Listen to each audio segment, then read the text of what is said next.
Le gouvernement a dit 4% en janvier 2022 au lieu de 10 ou 12%. Mais on est sûr qu'avec les besoins des consommateurs et le marché, les tarifs ne vont pas repartir à la hausse en 2022. Alors, ce qu'on pense sur la partie électrique, c'est que le gouvernement va certainement faire un ajustement de taxes. Ce qui est mal connu là aussi et ce qui n'a pas de sens, c'est qu'aujourd'hui, l'électricité qui est bas carbone, qui émet très peu de gaz à effet de serre, donc, dont on va avoir besoin pour faire notre transition écologique, elle est plus taxée que le gaz, qui lui est une énergie fossile et qui émet du CO2. Donc le gouvernement doit penser non seulement maintenant, mais sur le long terme, à baisser les taxes sur les énergies dont on veut favoriser l'utilisation et augmenter les taxes, évidemment dans le temps, sur des énergies qui sont... Il y a EDF. EDF fait apparemment son boulot, son job, et exporte de l'énergie. Absolument. Oui, mais si on a des besoins ou des manques, est-ce qu'on peut réduire l'exportation? Oui, c'est-à-dire qu'à tout moment dans la journée, à tout moment dans la journée, il y a des moments où on a besoin d'importer. Par exemple, en hiver à 7 heures du soir, pour le pic de la demande. Assez souvent, on importe. Donc, ce marché européen, on peut le critiquer parce qu'aujourd'hui, on a les effets du gaz sur notre électricité. Mais en fait, il nous permet beaucoup d'exporter. On est le premier exportateur d'Europe de l'Ouest. On exporte 10% de notre production. C'est-à-dire Non, mais s'il y a une crise, s'il y a une demande très forte, on peut dire, ça ne sera pas 10%, ça sera 6, 7, et le reste, on le garde en France. Même on importera.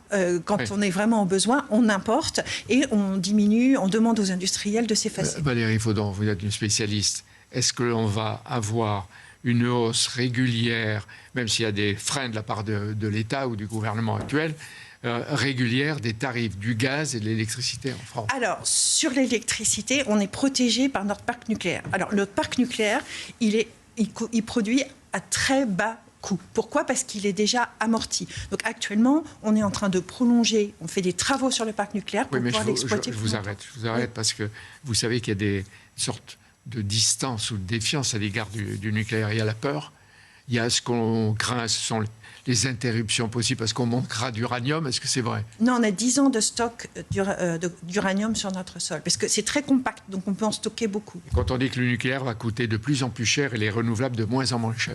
Alors aujourd'hui, le parc nucléaire, c'est-à-dire prolonger notre parc nucléaire, c'est ce qu'il y a de moins cher. Non seulement en France, mais dans le monde entier. Il y a une étude sur 20 pays. Prolonger, c'est-à-dire faire des travaux pour exploiter notre parc plus longtemps, c'est l'énergie. Oui, mais vous savez qu'en 2021, il y a 33 pays qui possèdent 415 réacteurs et on dit que globalement, et même en France, il y a une baisse de 10%. Je voyais les chiffres en France. En 15 ans, la France est passée de 78% à 67% d'utilisation du nucléaire et que ça, c'est en train de baisser. On a fermé 2 réacteurs dont on aurait eu besoin en fait pour passer l'hiver.